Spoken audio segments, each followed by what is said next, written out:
Welcome to radio city 91.1। मेरा नाम है पलक और जनरली हम लोग बहुत सारे अच्छे अच्छे डॉक्टर्स को लेके आते हैं ताकि आपको डॉक्टर पे जाने की जरूरत ना पड़े। ये अवेयरनेस प्रोग्राम्स बहुत इंपॉर्टेंट है। Today joining us is doctor Advait Gore. ये Saifee hospital KL Raheja hospital में है, अपने खुद का क्लिनिक भी है। We gonna talk about a topic जो शायद सुनने में डरावना लगे, मुझे भी लग रहा था, लेकिन जैसे इनसे बात करेंगे हमारी टेंशन ईज होगी और हमारे किसी परिजन को हो या हमें हो और ना हो, इसके बारे में जानकारी बहुत ज़रूरी है। Welcome doctor, how are you?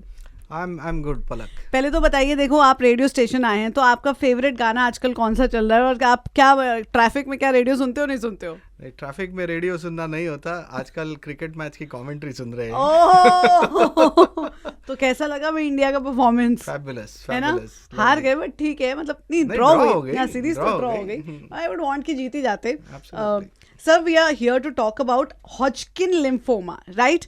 Hodgkin lymphoma क्या होता है, शुरुआत उसी से करते हैं। वेल, सो हॉजकिन्स लिम्फोमा एक प्रकार का ब्लड रिलेटेड डिसऑर्डर है। सो नॉर्मली हम समझते हैं कि जिस तरह से ब्लड कैंसर्स रहते हैं, ये एक प्रकार का ब्लड कैंसर है, लेकिन ये सिर्फ गांठों तक लिमिटेड रहता है। अच्छा। ये ब्लड में नहीं फैलता, ब्लड के सेल्स द्वारा गांठों में जाके बैठते हैं ये खराब सेल्स, और वहां पर स्वेलिंग निर्माण होती है जिसको लिम्फ नोड्स बोलते हैं। बल्कि सुनने में तो ऐसा लगता है कि जैसे पूरे ब्लड में फैल गया है। हाँ, बट वैसा नहीं है। सो ब्लड कैंसर भी अलग अलग टाइप के रहते हैं, जैसे लिम्फोमा, ल्यूकीमिया और माइलोमा। लिम्फोमा में भी एक हॉजकिन्स और एक नॉन हॉजकिन्स रहता है। हॉजकिन आप बता रहे थे, किसी का नाम था, उससे ये टर्म पड़ गया, कोई साइंटिस्ट थे? Was a scientist who has first described this, जिनके नाम पे वो क्लासिकल रीड स्टर्नबर्ग सेल का डिस्क्रिप्शन है, और उन्होंने ये पैथोलॉजी फीचर्स एक केस के साथ में डिस्क्राइब किए थे, तो उनका नाम उसके पीछे लग गया है। वाह। हॉजकिन लिम्फोमा की अगर बात करें, इंडिया में कितना कॉमन है और किसको होने के चांस ज्यादा है? इंडिया में ये बीमारी इतनी कॉमन नहीं है। अच्छा। जब हम देखें WHO के स्टैटिस्टिक्स जो रिलीज होते हैं सारे सेंटर्स के, तो 2022 के स्टैटिस्टिक्स के हिसाब से it doesn't come in the first 10 tumours which are there in India. But ये कॉमन है दो सब ग्रुप्स में। एक तो यंग एडल्ट्स जिनकी उम्र 12 साल से अबाउट 25 साल की उम्र में है, या एल्डरली जिनकी उम्र 65 साल के ऊपर है। ये दो सब ग्रुप्स में हम पीक देखते हैं, एंड देन इन बिटवीन कुछ लोगों को होता है, बट देन ये दो बाइमोडल पीक्स है। Major patients are in this category. Absolutely. But sir, symptoms हर कोई जानना चाहता है, बिकॉज उसी से पकड़ सकते हैं। जनरली तो बोलते हैं कि कैंसर के सिम्टम्स ही नहीं पता चलते, पता भी चलते तो बहुत लेट हो जाता है। सो इसके कैसे सिम्टम्स रहते हैं? सो हॉजकिन्स लिम्फोमा के सिम्टम्स ये मेजरली लिम्फ नोड्स या स्वेलिंग के वजह से पता चलता है। तो अगर किसी को कोई स्वेलिंग है, स्पेशली गर्दन में, आर्मपिट्स में या ग्रॉइन्स में, तो उसकी तरफ ध्यान देना है कि अगर ये स्वेलिंग 10-15 दिन में कम नहीं होती या एंटीबायोटिक्स लेने के बाद कम नहीं होती, तो ज़रूर डॉक्टर को दिखाना है, ताकि आगे कोई टेस्टिंग करने की ज़रूरत है क्या, डॉक्टर ने देख के वो डिसाइड करना है। उसी के साथ साथ कुछ और कॉन्स्टिट्यूशनल सिम्टम्स रहते हैं विच आर वेरी कॉमन, कि फीवर आना, अनएक्सप्लेन्ड वेट लॉस होना, नाइट स्वेट्स मतलब रात को एकदम पसीने से लथपथ होके उठते हैं लोग, या खुजली होना, itching generalise which is not related to any skin rash और एनीथिंग। ये कॉन्स्टिट्यूशनल सिम्टम्स हो सकते हैं हॉजकिन्स लिम्फोमा के, जिस पर नज़र रखनी है। और ये इतने वेग हो सकते हैं कि कंटिन्यूसली अगर किसी को हुआ है 2 हफ्ते से ज़्यादा, तो नेचुरली इसको अटेंड करना ज़रूरी है।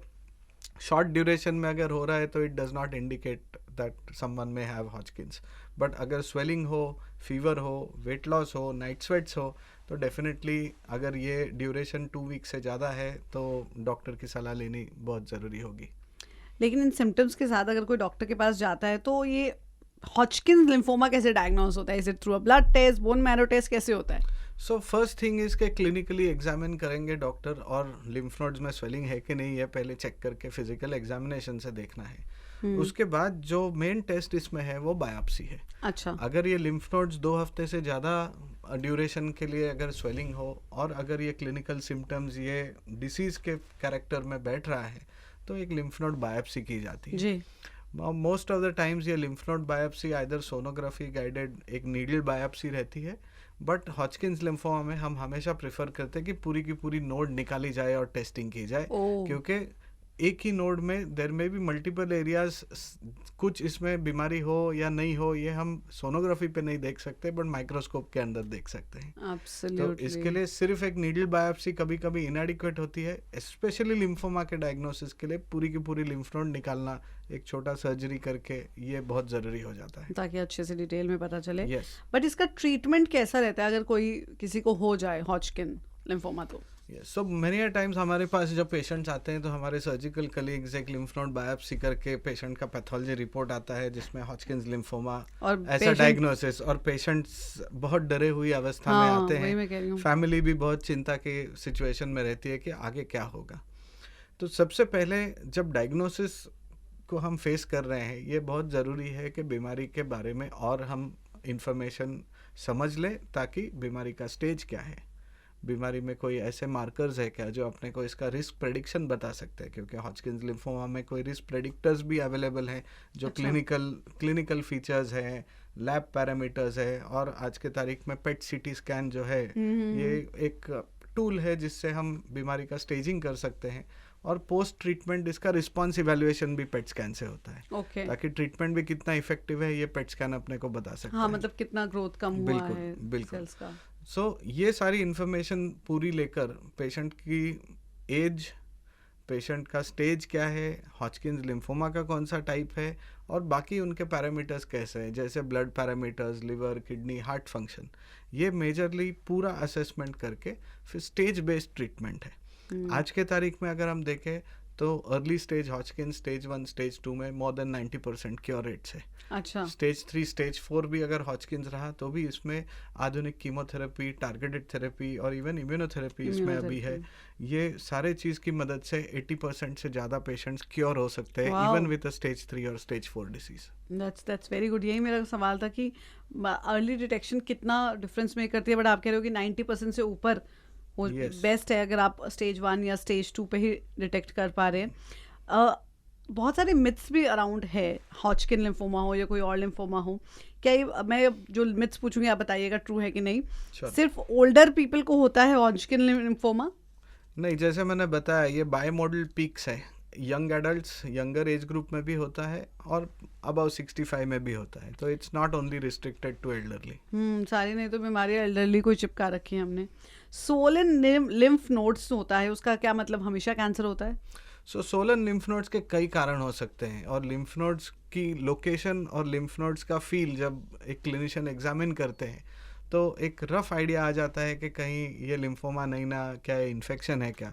अभी नॉर्मली बचपन में आप देखोगे कि कितने सारे बच्चे हैं उनको टॉन्सिल्स का वगैरह तकलीफ हो सकती है, तभी गर्दन में नोड्स एनलार्ज होते हैं, बट वो टॉन्सिल का इन्फेक्शन या गला खराब हो तो वो नोड्स भी चले जाते हैं। एक्सप्लेन्ड रीजन होना चाहिए और डॉक्टर खुद से चेक करे तो पता Yes. चल जाता है। बट जनरली अगर ये लिम्फ नोड्स से 2 हफ्ते से ज़्यादा अगर स्वेलिंग परसिस्टेंट है या अगर स्वेलिंग बढ़ते ही जा रही है, आपने एंटीबायोटिक्स लिया है बट फिर भी कुछ फ़र्क नहीं गिर रहा, तो फिर ये सस्पिशियस हो सकता है। तो नेचुरली उसके बाद वाली स्टेप जैसे मैंने कहा कि बायोप्सी वगैरह करना ये बहुत अनिवार्य हो जाएगा। एब्सोल्युटली। क्या कैंसर ट्रीटमेंट कराने के बाद हमेशा एक अनडिजायरेबल साइड इफेक्ट होता है जो और अनबेरेबल साइड इफेक्ट होता है जो जीवन भर रहता है? सो कैंसर ट्रीटमेंट में बहुत सारे बदलाव हुए हैं। जैसे हम बात कर रहे थे कि कीमोथेरेपी नहीं बट टारगेटेड थेरेपीज, इम्यूनोथेरेपीज और नई आधुनिक टेक्निक्स आई है। पेट स्कैन के हेल्प मदद की से हम इनफैक्ट ट्रीटमेंट पेट डायरेक्टेड थेरेपी करते हैं कि जिनको अच्छा। अर्ली रिस्पांस आया है तो क्या हम ट्रीटमेंट डीएस्केलेट करके उनको कम साइड इफ़ेक्ट्स दें। ये भी काफ़ी सारे क्लिनिकल ट्रायल्स में इसका रिसर्च हुआ है और इट हैज़ प्रूवन कि ये हेल्प करता है पेशेंट्स को। सो दूसरी भाग जो है कीमोथेरेपी के अलावा कि सपोर्टिव केयर में बहुत सारे बदलाव हुए हैं। तो आज के तारीख में नौशिया, वॉमिटिंग कंट्रोल करने के लिए अपने पास बहुत अच्छे मेडिसिन अवेलेबल है। ब्लड काउंट्स ड्रॉप ना हो, प्लेटलेट्स ड्रॉप ना हो, इसके लिए ग्रोथ फैक्टर्स अवेलेबल है जिससे पेशेंट्स को टाइमली ट्रीटमेंट मिले तो वो अपने गोल्स भी रीच बराबर से कर सकेंगे at time and then we get the desired response. Absolutely. But अगर कभी वापस आ जाए, एक बार आपने क्योर कर दिया, अगर हॉजकिन लिम्फोमा वापस आ जाए तो क्या actually there is no hope और स्टिल होप? सो जैसे मैंने कहा कि स्टेज 3 स्टेज 4 में around 80% patients can be cured, तो रिमेनिंग 20-25% में रिलैप्स होने के चांसेस रहते हैं। अच्छा। जनरली जो patients with in first 2 years अगर रिलैप्स हो जाते हैं उनमें थोड़ा एग्रेसिव ट्रीटमेंट करने की ज़रूरत रहती है। जी। So the standard protocol is कि कीमोथेरेपी या इम्यूनोथेरेपी या टारगेटेड ट्रीटमेंट प्लस कीमोथेरेपी का कॉम्बिनेशन दे के पहले बीमारी को कंट्रोल में लाते हैं और फिर बोन मैरो ट्रांसप्लांट या स्टेम सेल ट्रांसप्लांट जिसे कहा जाता है, ये प्रोसेस ऐसे पेशेंट्स के लिए स्टैंडर्ड ऑफ केयर है। और इससे almost another 80% of these patients can get cured. Stem cell किसके stem cell? Stem cells are the patient's own stem cells. Autologous bone marrow transplant करते हैं जिसमें पेशेंट के बीमारी कंट्रोल में आने के बाद उनके बोन मैरो या ब्लड से उन्हीं के ऑटोलॉगस सेल्स कलेक्ट करके प्रिजर्व किए जाते हैं और फिर हाई डोज कीमो देके पेशेंट का पूरा बोन मैरो फिनिश करके उनको ये स्टेम सेल्स वापस इन्फ्यूज़ किए जाते हैं जिससे कि वापस सारा का सारा खून और ये सेल्स बने जिसमें कि ये रिलैप्स की शक्यता कम हो। बट पेशेंट्स और फैमिलीज को आप इमोशनली कैसे सपोर्ट करते हो अगर उनको हॉजकिन लिम्फोमा डिटेक्ट होता है तो?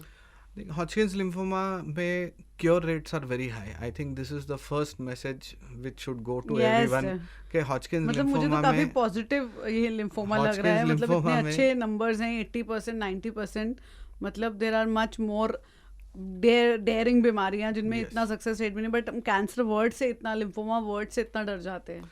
I think education of the patients is very important and this initiative is very very excellent towards because helping सारा education patients. तो गूगल से मिल रहा है और गूगल तो इतना डरा देता है।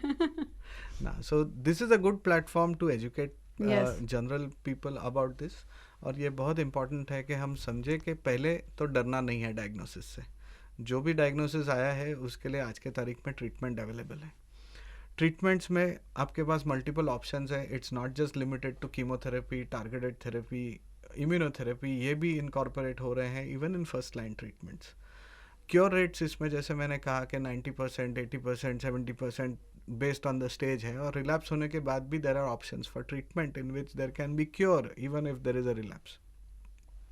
ऑब्वियसली एक सपोर्ट सिस्टम बनाना बहुत ज़रूरी रहता है for patients and their families. अभी ये सपोर्ट सिस्टम कहाँ से आएगा? Either from friends, relatives and people who are family members, yeah, neighbors also, that there may be someone who's very close to the patient who would probably be able to help out the patient much more than their family members। कोई दोस्त रहते हैं या कोई neighbours रहते हैं जिनके साथ एक अलग कनेक्ट होता है। आई थिंक वो एक सोशल सर्कल ऑफ प्रोटेक्शन बनाना बहुत ज़रूरी है जिससे कि आपकी पूरी सपोर्ट सिस्टम रहे। डॉक्टर्स, नर्सेस, काउंसलर्स, साइकोलॉजिस्ट, ये तो सब है ही, लेकिन इसके साथ साथ एक अपना खुद का नेटवर्क होना बहुत ज़रूरी है जो सपोर्ट सिस्टम रहे। बिकॉज कहीं ना कहीं टॉप ऑफ द माइंड आपके हमेशा रहता ही है and you need to go to some normalcy also, जो फ्रेंड्स आपसे नॉर्मल बात करें, आपके साथ घूमे फिरे, गप्पे मारे। बट ट्रीटमेंट के बाद नॉर्मल लाइफ में रिटर्न होना कितना पॉसिबल होता है? सो ड्यूरिंग कीमोथेरेपी हमारे कई पेशेंट्स हैं who continue to work. Yes, because there are many individuals who are the sole bread earners for their families, और उन्होंने अगर काम करना बंद कर दिया तो फैमिली की फाइनेंशियल सिचुएशन तकलीफ में आ सकती है। In fact those patients can't even continue their treatment in case that they are not able to support financially. So there are many patients who continue to work during treatment. They take all the precautions, क्योंकि chemotherapy या कोई targeted therapy में majorly infection पकड़ने का risk अपने खुद के body के अंदर के ऑर्गेनिज्म से रहता है। That is about 80 to 90%। It's only 10% के क्राउडिंग या दूसरे किसी से इन्फेक्शन आएगा वो कॉन्ट्रैक्ट कर लेंगे। सो maintaining good personal hygiene, make sure that they are doing hand washes, using hand rubs before, after eating, before touching anyone, ये बहुत ज़रूरी है। crowded areas में जाएंगे तो we generally tell patients to avoid crowded areas so that they don't catch infection from others। और अगर for any reason जाना बहुत ज़रूरी है तो फिर mask up and go। I think post COVID masking up is not looked at with some shame। There are people who are in our cities और regularly mask पहन रहे post COVID and nobody looks at them like that। किसी को viral तो हम लोग तो हमेशा सबसे पहले मास्क गाड़ी में रखते हैं सब जगह, because as COVID taught us कि mask is the first protection for our body। Any final thoughts doctor, or any awareness thing? आपने वैसे काफ़ी अच्छे से explain किया, but any final thoughts जो आप हमारे देखने वाले सुनने वालों को बोलना चाहो? First thing is अपने खुद की बॉडी के साइंस को सुनिएगा और उसके ऊपर एक्शन लेना भी ज़रूरी है, सिर्फ सुन के नहीं चलेगा। There are many individuals who do not do routine screening. I think once a year to meet a doctor, not just for Hodgkin's but even for breast examination or a pap smear for breast and cervical cancer is important। Hodgkin's lymphoma के लिए जैसे specifics हमने बात किए थे कि अगर swelling है लिम्फ नोड्स की नेक में, आर्मपिट में, ग्रॉइन्स में, अगर 2 हफ्ते से ज़्यादा ये स्वेलिंग चल रही है तो obviously that needs attention. Weight loss which is unexplained which last for more than 2 weeks, fever persistent आ रहा है कि फीवर का क्या कारण है, 2 हफ्ते से ज़्यादा ट्रीटमेंट हो गया और हमें पता नहीं चल रहा, ये सब चीज़ के बारे में आगे इन्वेस्टिगेशन करके डायग्नोसिस तक पहुंचना बहुत ज़रूरी है. निगलेक्ट नहीं करना है, सतर्क रहिएगा तो ही आप अर्ली डिटेक्ट कर सकोगे. आज के तारीख में हॉजकिंस लिम्फोमा के लिए कोई स्क्रीनिंग टूल्स अवेलेबल नहीं है, बट ये साइंस एंड सिम्टम्स की तरफ अगर ध्यान दे तो अर्ली पेशेंट या इंडिविजुअल डॉक्टर के पास अगर जल्दी जाए तो उसका निदान होना जल्दी हो सकता है और early stage equals to better chances of cure. Absolutely. Radha, अपने बॉडी की कोई भी साइंस को मिस नहीं करनी चाहिए. Anything that's unexpected more than a week or 2 you must go to the doctor. हमारे इंडिया में क्या है ना, हम लोगों को डॉक्टर को फीस देते हुए बड़ा वो लगता है. बाकी फूड डिलीवरी ऐप्स पे हम इतना खर्चा कर लेते हैं, कपड़ों पे, जूतों पे, लेकिन डॉक्टर के पास जाना, अरे वो नहीं हमसे हो पाएगा. But listen to your body, listen to the science. any kind of thing, go to the doctor, they will definitely guide you. Thank you so much doctor, ये भयंकर टॉपिक को थोड़ा शांति से समझाने के लिए. Thank you very much.